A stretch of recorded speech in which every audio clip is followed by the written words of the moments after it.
이제 오늘 시편 80편 보겠습니다. 오늘 이 포도나무를 돌아보소서 이런 제목을 제가 붙였습니다. 표제에 대해서 좀 설명을 하겠습니다. 아사비 씨 인도자를 따라서 소사님 에두시의 맞춘 노래 이 표제가 붙어 있는데요. 이 시 역시 아마 다윗 시대의 성전의 그 악장이었던 아삽이 지었다 보기에는 어려운 점이 있습니다. 왜냐하면 이 시 역시 이스라엘이 멸망 상태에 있음을 보여주고 있고 또 거기서 다시 회복시켜 주시기를 간구하고 있기 때문에 다윗 시대의 성전 찬양대 악장이었던 아삽이 지은 시라고 생각하기가 어렵기 때문입니다. 따라서 이 시를 아삽의 시라고 말하는 이유는 아삽의 다른 시들과 같은 특징을 가지고 있기 때문이라 생각이 됩니다.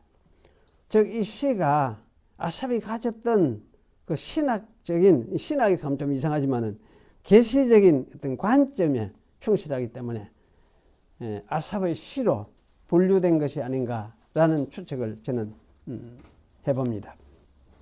그러면 이 시가 암시하는 이스라엘의 멸망은 언제 일어난 사건일까? 이렇게 우리가 질문을 할 수 있겠죠. 주전 586년 유다의 멸망을 말하는 것일까? 아마 이렇게 생각하는 사람들도 있기는 합니다. 하지만은 그렇게 말하기에 어려운 점이 있습니다. 첫째, 이 시가 요셉을 이야기하고 에브라임과 베냐민과 므낫세의 구원을 말하고 있기 때문입니다. 말하자면은 이스라엘의 북쪽 지파들 중심으로 말하고 있기 때문입니다. 물론 이스라엘이 남과 북으로 나누어지는 때부터 초기에는 베냐민 지파가 남쪽 유다와 함께 하였습니다. 그러나 그 후에 베냐민의 도시였던 이 베델과 길갈과 여리고 사실 다 이제 이쪽 유다에 속했던 그런 딱 할 수 있는 곳인데 북국에 속하였다고 합니다.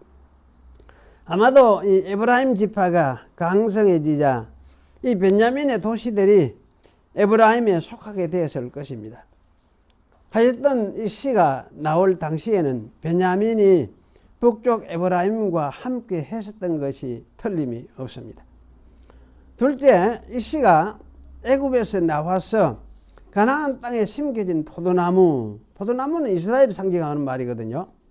곧 이스라엘의 멸망을 말하고 있지 유다에 속한 예루살렘이나 거기 있었던 성전의 멸망에 대해서 암시하고 있지는 않다는 점입니다. 불타고 배임을 당하였다고 하는 말씀은 심겨진 포도나무 곧 전체 이스라엘에 대하여 말하고 있습니다. 그리고 이 이스라엘이 망해가고 있다고 말하고 있습니다. 에브라임은 이 이스라엘을 가리키는 말이라고 말할 수가 있습니다. 대표적 이런 관점에서 보면은 이 시는 북이스라엘이 멸망하고 난 후에 상당 시간이 흘렀던 것 같아요. 그래서 온전한 이스라엘이 다시 회복돼야 되겠다. 이런 어떤 소원이 사람들 마음속에 생겨나면서 그래서 기도하는 가운데서 나온 것이라 이런 추론을 해봅니다. 물론 이 시를 쓴 사람은 아삽의 후손들 중 한 사람이었을 것으로 생각하는 것이 좋을 것 같습니다. 왜냐하면 아삽의 후손들은 아삽 이후로 성전 찬양대로서의 전통을 이어받아서 찬양의 임무를 수행하였을 것으로 생각되기 때문입니다. 바벨론 포로에서 돌아온 후에도 레위인 아삽의 자손들은 성전에서 기도할 때에 감사의 말씀을 인도하는 어른으로 불리어집니다. 이것은 아삽의 후손들이 이스라엘의 역사에서 계속해서 성전에서 예배와 찬양을 인도하는 일을 감당했음을 알게 해줍니다. 이런 가운데서 아삽의 자손들은 하나님의 백성인 온전한 이스라엘에 대한 계시적인 개념을 잘 이해하게 되었으리라 생각이 됩니다. 그래서 북쪽 이스라엘이 아수르에 의해서 망했을 때에 아삽의 자손들은 북쪽 이스라엘이 구원을 받아서 온전한 이스라엘이 회복되기를 바라면서 이런 강구를 드렸던 것이라, 이런 추론을 해봅니다. 그렇다면 아마 이거는 아직도 유다가 남아있을 때 이 시가 나왔을 가능성이 크죠. 12지파로 된 이스라엘은 하나님의 온전한 선민을 뜻하기 때문입니다. 이 소사님 에돗이란 이 표제어를 몇 가지로 생각해 볼 수가 있습니다.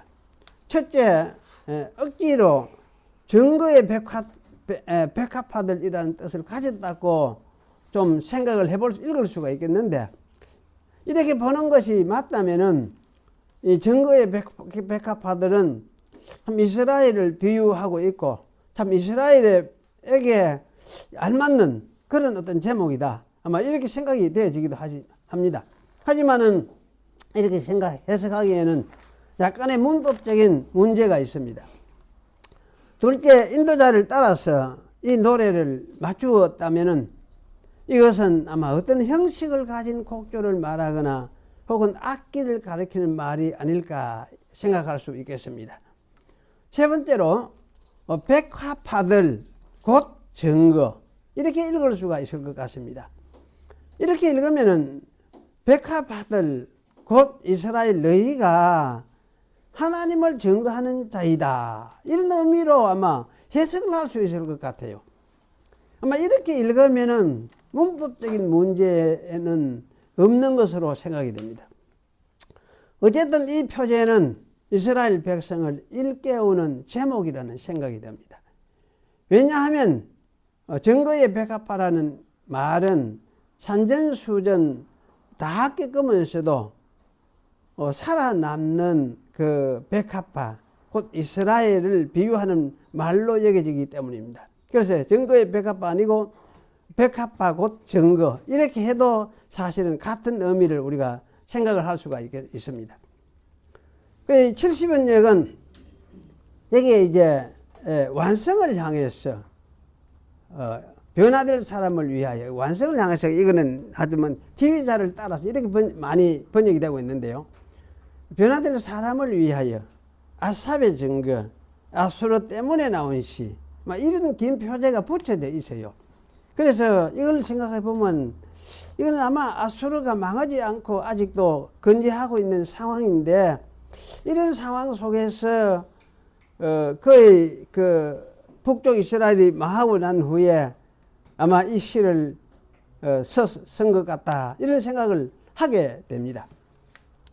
이제 우리가 이런 것을 점들을 우리 배경으로 생각하면서 이 본문을 좀 살피면서 본문의 의미들을 생각을 해보겠습니다.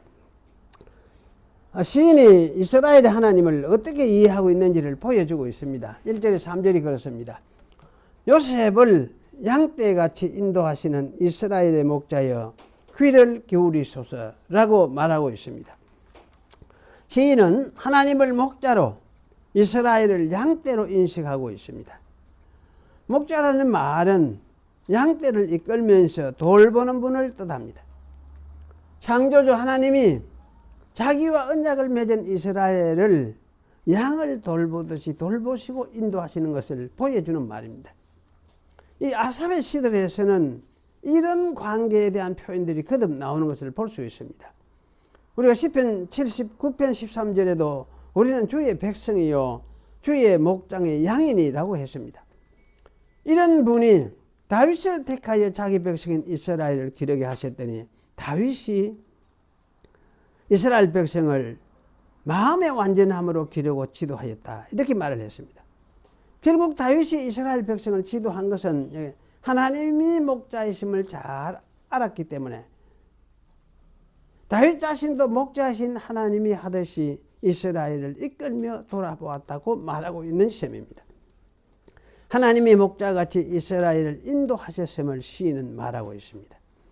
그리고 이 하나님께서 자기들의 간구를 들으셔서 에브라임 곧 이스라엘을 구원하러 와달라고 간구하고 있습니다. 시인의 목자 하나님에 대한 이해는 우리가 다윗에게서 보고 배운 것인지도 모르겠습니다. 왜냐하면 다윗의 시편 23편이 그것을 정말 잘 보여주고 있기 때문입니다. 그런데 시인은 이 하나님이 그룹들의 좌정하신 분이라고 말을 합니다. 그룹들 사이에 좌정하신 분이라 이렇게 읽는 것이 아마 가능하다는 생각이 들어집니다. 이 표현은 하나님이 그룹들 사이에 자리를 잡고 앉아 계시는 분임을 말하는 것 같습니다. 그리고 거기로부터 오셔서 이스라엘을 구원해 달라고 말하고 있는 것 같습니다. 그렇다면 이스라엘의 목자이신 하나님이 좌정하고 계시는 그룹들 사이는 대체 어디를 가리키는 것일까? 이런 생각이 들어집니다. 이사야가 말해준 하늘 보좌를 말하는 것일까? 질문을 할 수가 있습니다. 이사야는 주께서 높이 들린 보좌에 앉으셨는데 그 옷자락은 성전에 가득하였고 서랍들은 무엇을 셨는데 라고 했습니다. 아마 이게 예루살렘 성전 같아요. 그런데 이제 하나님이 높이 하늘에 들린 보좌에 성전을 초월해 있는 그런 하늘 보좌에 앉으신 것을 이사야는 봤습니다. 하지만 이 시에서 말하는 그룹들 사이에 앉으신 분은 여러 가지 측면에서 이사야가 본 하늘 보좌에 앉으신 분의 모습은 아닌 것 같습니다. 이사야서는 하늘 보좌에 높이 들린 보좌에 앉으셨고 그룹들이 아닌 그는 서랍들이 모시고 섰다 이렇게 말을 하고 있어요. 사랍. 이 서랍들의 말은 사실을 사른다는 말이거든. 불로서 사른다 하듯이 사르는 서랍을 이야기해요. 그래 이것은 여호와의 심판하는 모습입니다. 심판의 여호와, 심판하시는 하나님의 모습입니다. 아마도 그 장소는 예루살렘 성전이라고 생각을 하는 것이 좋을 것 같습니다. 하지만 이 시에서는 서랍이 아니고 그룹들, 케루빔 일어나세요. 그 케루빔 사이에 앉아 계시는 분, 이 케루빔 사이에 앉아 계시는 이 모습은 이사야서의 여호와의 모습과는 좀 다른 것 같다는 생각이 들어요. 그렇게 높은 위엄이 좀 보이지 않는 것 같아요. 그렇다면 여기서 그룹들 사이에 앉으신 분은 어디에서 보이신 여호와 하나님의 모습일까? 이런 질문이 들어집니다. 우선 솔로몬이 지은 예루살렘 성전의 그룹들 아래 계신 언약궤를 생각해 보는 것이 당연하다 싶어요. 그래서 여기에 이제 여호와께서 좌정하신 이 장소가 사실은 하나님이 말씀하시는 장소고 또 하나님이 거기에서 말씀하시겠다 말씀을 하셨고 그걸 통해서 이제 모세가 그 말을 처음 하나님이 말씀하시는 걸 들었거든요. 그래서 사실은 이 장소 이미 예루살렘 성전 장소이면 틀림없는 것 같다 그런 생각이 들어요. 그래서 이게 솔로몬의 성전의 내소에 그룹들을 두고 있는 그곳에는 긴 날개를 이제 이 그룹들이 마주 펴면서 맞닿게 펴고 성전 천당 위에서 날고 있죠. 그래서 그 아래에 뭐냐 언약궤가 놓여 있습니다. 언약궤가 놓인 내소와 외소의 벽들에도 그룹들이 새겨져 있는 것은 물론입니다. 아삽이 말하는 그룹들 사이에 계시는 분은 바로 이 성전 내소에 있는 언약궤 뚜껑 위에 앉아 계시는 분을 가리킨다. 이렇게 이해하는 것이 아마 타당하다. 그런 생각이 들어집니다. 그리고 이 에브라임과 므낫세, 베냐민 앞에서라는 이 위치적인 표현도 이런 해석을 아마 지지해 주는 것 같습니다. 왜냐하면 지리상 그 위치적으로 볼 때에 에브라임과 베냐민과 므낫세는 예루살렘 성전과 아주 인접하여 있는 지역이다. 이렇게 말을 할 수 있다 생각이 됩니다. 이렇게 볼 때에 구원하러 오소서라는 이 말은 언약궤 위에서 일어나서 구원하러 오소서 이렇게 읽을 수 있을 것 같습니다. 그리고 이 솔로몬 성전 내소의 여호와의 모습은 출애굽 시대에 성막 안 내소 안에 있는 언약궤 위에서 말씀하시던 여호와 하나님의 모습을 완성시켜 놓은 것이라 이렇게 말을 할 수가 있습니다. 왜냐하면 출애굽의 완성은 하나님이 솔로몬 성전에 앉으심으로 완성되는 것이다. 이렇게 말을 할 수가 있기 때문입니다. 출애굽 목적이 바로 여기에 있어요. 하나님이 솔로몬 성전에 앉으시는 이것이 출애굽의 목적입니다. 따라서 출애굽 시대에 내려오셔서 이스라엘 백성을 구원하기 위하여 자기를 바치시기 시작하셨던 하나님이 솔로몬 성전에서 앉으심으로써 안식의 자리, 평화의 자리야. 이것을 표현하기 위해서 솔로몬을 왕으로 세우고 그 솔로몬을 뭐라 했습니까? 평강의 왕이다. 평화의 아들이다. 이렇게 이야기를 했습니다. 신약식으로 말하면은 예수님이 땅에 오셔서 온갖 고난을 겪으시고 자신을 바쳐서 죽으신 후에 부활의 시대를 열고 영광의 자리에 앉으신 것과 같은 상황이 이루어졌다고 말할 수 있습니다. 그리스도가 고난과 죽음을 겪으신 후 부활하셨던 것처럼 출애굽의 여호와 하나님은 솔로몬과 성전에서 앉으심으로 높이 되셨고 평안과 안식에 들어가셨다. 이렇게 말을 할 수가 있습니다. 마치 창조를 이루신 후에 안식하셨던 것처럼 그렇게 안식 평화의 상태에 들어가셨다 말을 할 수가 있습니다.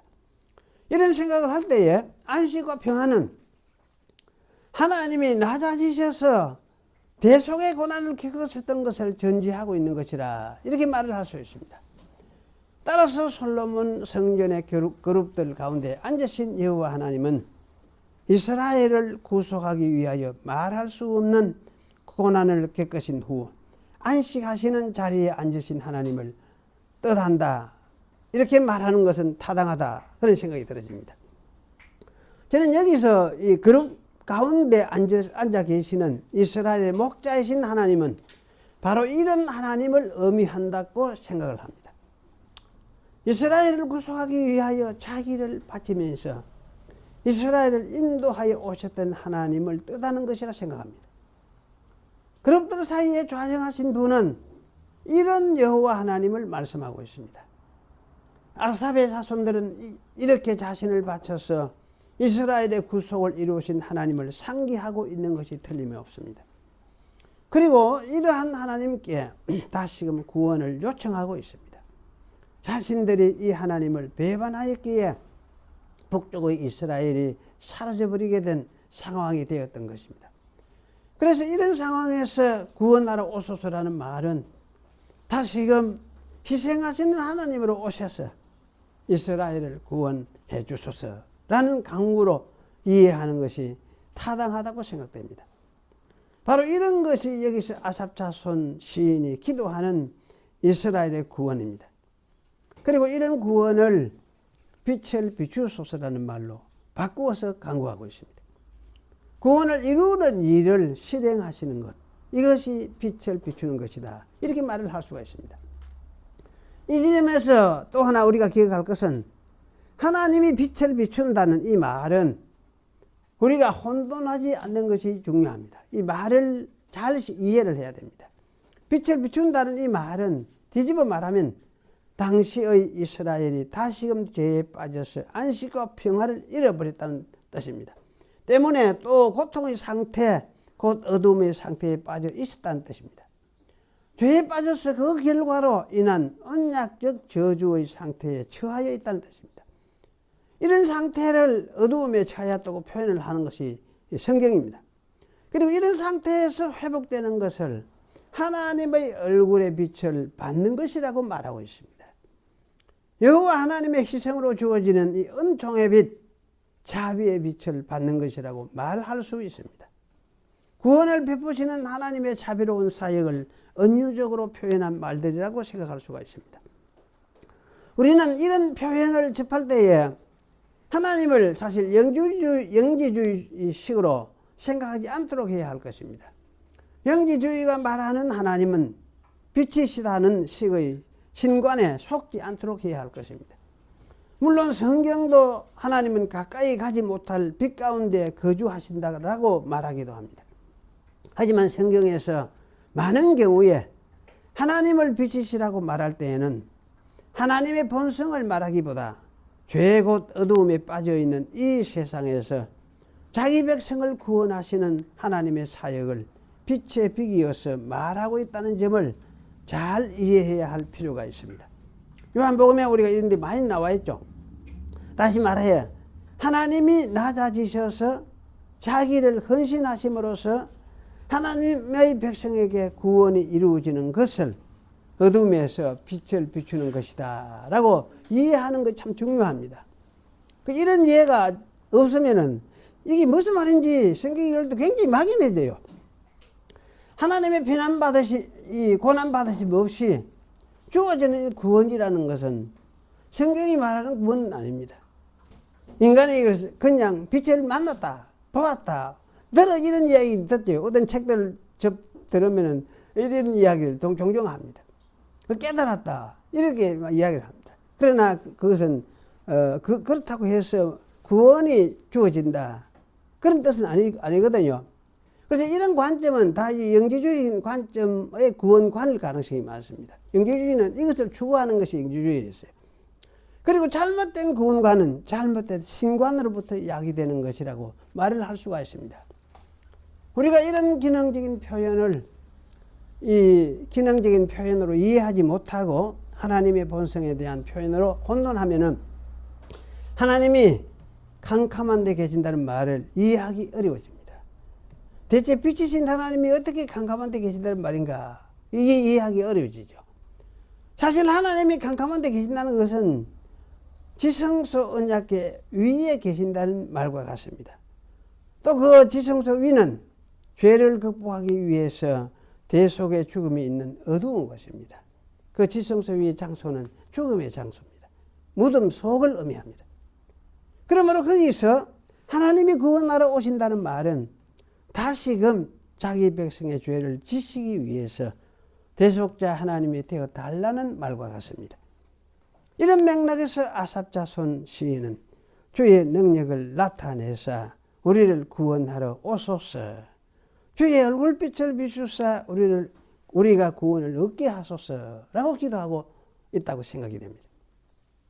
이 신약과 우리 관계에서 생각을 하겠습니다. 저는 이 시에서 보여주고 있는 여러 가지 개념들이 신약에서 주 하나님으로 오신 예수 그리스도의 사역에서도 그대로 사용되고 있음을 깨닫습니다. 하나님이 목자라는 개념이 그런 것입니다. 예수님은 오셔서 자신을 양을 위하여 자기 목숨을 버리는 선한 목자라고 하셨습니다. 또 예수님은 사람들의 빛으로 세상에 오셨다고 했습니다. 하나님을 모르는 어두움에 빠져있는 이 세상에 자기 백성을 위하여 희생하시는 하나님 아버지를 증거하기 위하여 세상에 오신 분이 하나님의 아들 예수님이라고 사도 요한은 말하고 있습니다. 예수님이 오신 것은 사실은 우리를 구원하기 위해서 왔다 이렇게 할 수도 있지만은 그걸 바꾸고 이야기하면은 하나님 아버지를 드러내기 위해서, 증거하기 위해서 왔다. 그래서 하나님의 사랑을 보여주기 위해서 왔다, 이렇게 말을 할 수가 있습니다. 그렇기 때문에 이런 맥락에서 보면은 아삽 자손이 오소서라고 부르짖었던 대로 하나님의 아들 예수님이 우리에게 오셨습니다. 그리고 오셨다는 것은 이 세상에 오신 사건뿐만 아니라 죽으시고 부활하시고 성령을 보내시면서 자기 백성에게 생명으로 다가오시는 그리스도의 사역 전체까지 확대시켜서 이해해야 할 말이라고 생각됩니다. 왜냐하면 그리스도가 죽으시고 부활하시고 하나님 우편에 앉으셨다가 성령으로 다시 오셔야 자기 백성의 구원이 실행되기 때문입니다. 그러므로 오신다는 말을 간단하게 이 세상으로 들어오신 사건만을 가리키는 것으로 이해하지 않도록 할 필요가 있습니다. 예수님은 앞으로도 오실 하나님이십니다. 그가 오셔서 하나님의 의미와 사랑을 나타내실 것입니다. 이렇게 생각할 때에 예수님의 사역에서 오신다는 말은 갑자기 사도들이 사용하기 시작한 것이 아니라 여기 아삽의 시에서 나와 있는 이 계시적인 그 역사의 그 문맥들, 이 개념들을 이어받아서 사용하고 있는 것이라 그런 생각이 들어집니다. 사실 하나님의 아들 예수님의 사역은 시편 80편 아삽시의 계시적인 뜻을 완성시키는 기능을 가지고 있다고 생각이 됩니다. 그래서 이 아삽의 시는 예수님의 사역을 예언하는 시라고 말을 할 수 있다. 그렇게 생각이 듭니다. 하나님의 계시는 이런 것입니다. 시대마다 똑같은 방식을 취해서 똑같은 정도로 명료하게 계시가 주어졌다고 말하기는 어렵겠지만 다양한 형태로 암시적이고 상징적인 방식으로 계시되었고 또 그것을 통해서 하나님의 희생하심으로 인해서 주어지는 대속과 그로 인한 구원에 대하여 받는 자가 충분히 이해할 수 있는 방식으로 주어진 것이 틀림이 없습니다. 다만 이런 계시적인 이해를 이 시대가 사실은 잘 믿지 않으려고 합니다. 성경에서 신학에서도 사실은 이 일부 신학에서는 성경의 계시를 믿지 않으려고 합니다. 어째 그런 게 있을 수 있느냐 이렇게 생각을 합니다. 그러나 성경은 계시의 책이에요. 하나님이 어떻게 계시해 왔는지 자기를 드러내시고 보여주셨는지 그래서 이렇게 자기를 드러내셔서 그로 인해서 구원을 이루시는 이것을 빛이신 하나님이 세상의 어두움의 세상에 빛을 비추시는 것이다. 이렇게 생각을 할 수가 있습니다. 그래서 이런 일을 예수님은 지금도 하고 계시고 장차도 하실 것이죠. 그래서 장차 그분은 장차 이런 구원 일을 하신다는 말을 장차 오실 것이다. 이런 말로도 바꾸어 이야기를 할 수가 있겠다. 그런 생각이 들어집니다. 그래서 이 오심을 통해서 하나님의 구원과 심판은 온전히 드러나게 될 것입니다. 기도하겠습니다. 그러하신 하나님 감사합니다. 오늘 또 하나님의 오심을 우리에게 가르쳐 주신 것을 감사합니다. 우리가 범죄한 인간이지만은 내 던져버리고 막막한 가운데에서 사막 같은 데서 내 버려진 그런 인간이 아니라 하나님이 오셔서 구원을 시작하셨고 이루셨고 또 지금도 하고 계시고 우리와 함께 계시고 장차 오셔서 완성시켜 주실 것을 우리가 믿습니다. 이 믿음 가지고 땅에 살지만은 이걸 바라보고 유일한 낙으로 삼아서 우리가 살고 있습니다. 주님 오셔서 저희를 선하게 인도하셔서 이 사실을 우리 마음속에 새기고 망각하지 않고 살아가도록 주께서 우리들을 붙들어 주시옵소서. 예수님의 이름으로 기도하옵나이다. 아멘.